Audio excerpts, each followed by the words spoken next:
what it all comes down to, what the entire purpose of this series is basically our ability to work better and work more effectively with kids.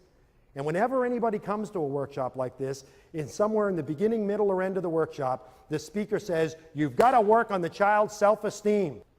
How do you do that? How do you build the child's self-esteem? Well, I've come up with an analogy that I think works. In order to build a child's self-esteem and work on a child's self-esteem, I would ask you to think of self-esteem as being poker chips. Self-esteem is basically poker chips. If you've got a good self-esteem, a strong self-esteem, you've got a lot of poker chips. And if you've got a poor self-esteem, a low self-esteem, you don't have many poker chips. Simple as that. Let's talk about two children who go to the school that your child goes to. These two children go to every school in the country. One child is named Joe Cool.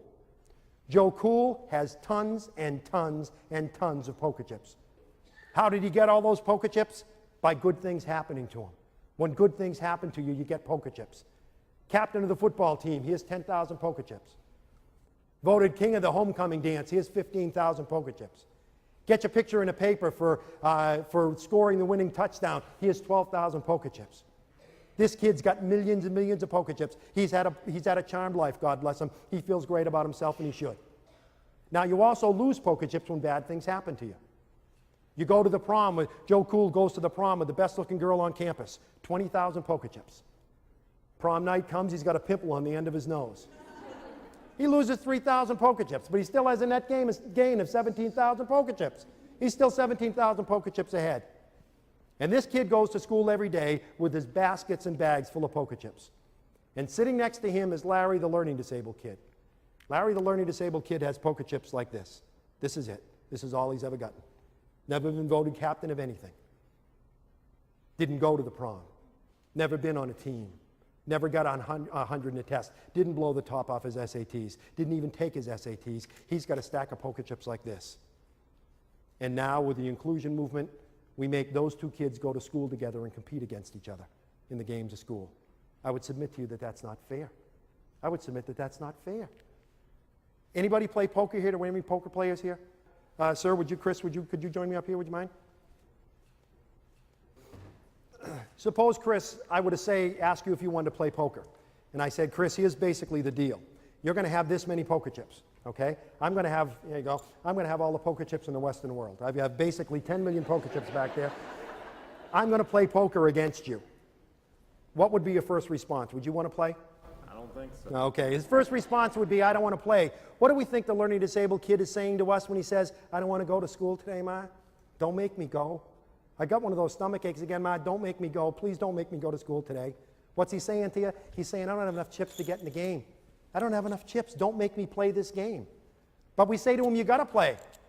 The law says you've got to play. You've got to go to school. So I say to you, Chris, you've got to play poker with me. You're going to have that many chips, and I have bundles and bundles of chips back there. How would you play, Chris? Would you play conservatively, or would you play recklessly? Probably reckless. Probably recklessly. He would be one of those that would say, I'll bet the whole thing. I don't care. That's what the learning disabled kid that's what the learning disabled kid says when he says, sure, I can walk along the edge of that building. Sure, I can try dope. Sure, I can join a group, a gang. Sure, I can do that. In other words, I'm just going to be spontaneous and do anything. I'm just going to bet the whole thing. I don't care. I don't care. I'll just bet the whole thing. Would any of you play conservatively? Yeah, some people are saying, I play conservatively. I just bet one chip at a time. That's what the kid with a learning disability is saying to you when he says, no, I don't want to ask anybody to the dance. Don't ask me to, Ma. I don't want to put anything in the science fair. I don't want to go to summer school. I'm going to take the chips that I've got, and I'm going to hold on tight to those, and I'm not going to let these go. And in school, we make these two kids play the game of school against each other, and I would submit to you that that's not fair. So in class, the first day we're in class one day, and the teacher says, who was the president of the United States during the Civil War? And Joe Cool's sitting there, and he's saying, I think it was Calvin Coolidge, but I'm not sure. Well, what the heck? I've got 10 million poker chips. If I get this answer wrong, it's only going to cost me 5. Was it Calvin Coolidge? Teacher says no. Larry, the learning disabled kid, is sitting there and he's looking at this little stack of poker chips. He's got 25 poker chips to his name. And he's thinking, I think the answer is Abraham Lincoln. I think the answer is Abraham Lincoln, but I just don't dare answer. I don't dare respond because I have another game I've got to play at lunch. You see, yesterday when I went to lunch, I gave the lunch lady, the one with the hairnet and the tattoo, I gave the lunch lady a $20 bill, and she only gave me change for a 10.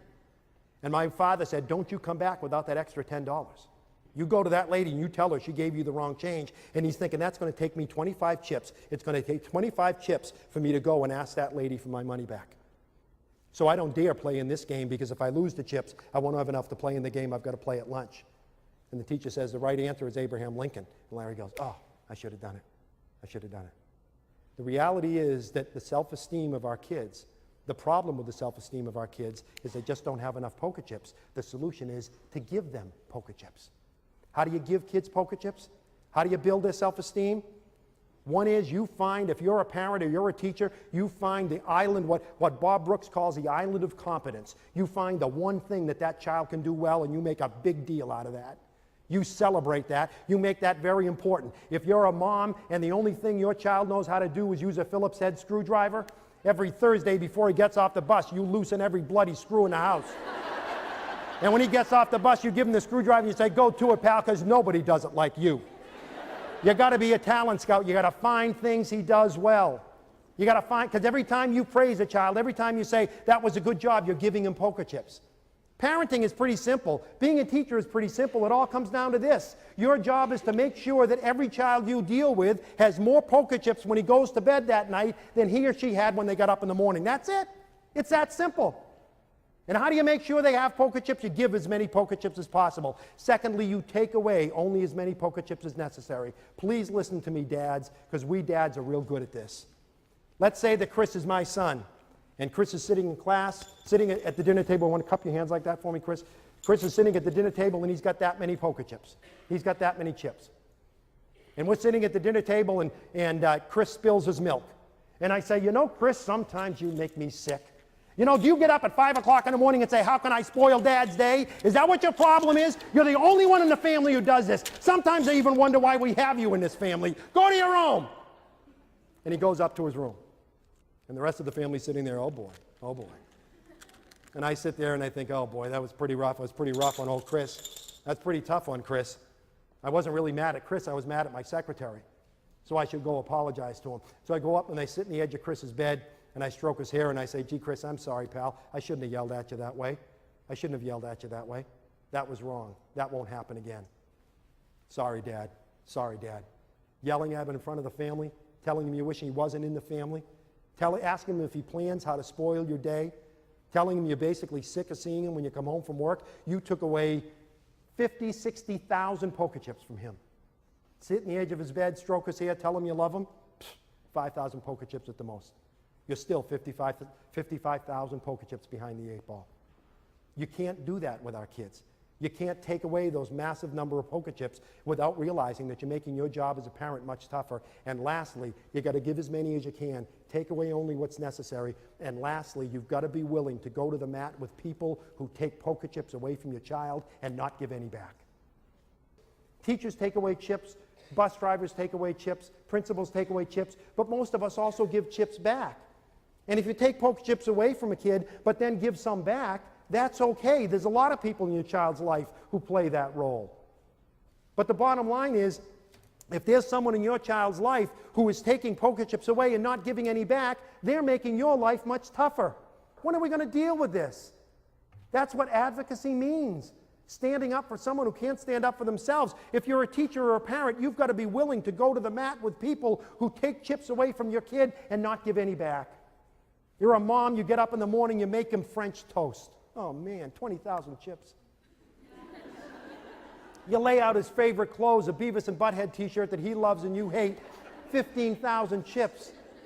You put his books at the door ready for him to go out the door, 10,000 chips. You warm up the maple syrup, oh my God. You warm up the maple syrup, another 5,000 chips. You have a nice breakfast with him, you give him a big kiss, and you send him out the door with a great big hug and kiss, and 50,000 brand new poker chips. And he steps on the school bus, and the school bus driver says, well, here's the retard. You might as well stay at home. You might as well stay in bed, Ma. You might as well have stayed in bed. Because that one comment took 60,000 chips away from your son. 60,000 chips away like this. You might as well have stayed in bed, because all the chips that you gave to your child were just taken away. Being a parent, being a teacher is not all that complicated. It's all a matter of poker chips. None of us want to think about what happens to a child at 18 and 19 years old that doesn't have enough poker chips to play the games of life. You know how many poker chips it takes to ask for your first job? You know how many poker chips it takes to ask someone to marry you? Thousands and thousands of poker chips. One of the reasons that many adults with learning disabilities have problems, they just don't have enough poker chips to get into the games of adult life. And when you don't have enough poker chips, suddenly suicide begins to make sense, drug abuse begins to make sense, gangs begin to make sense. Our job is as simple as this, to make sure that every child who crosses our paths as a parent or a teacher, every child that crosses our paths has more poker chips when he goes to bed that night than when he gets up in the morning. It's that simple. And hopefully this has helped. Thank you very much.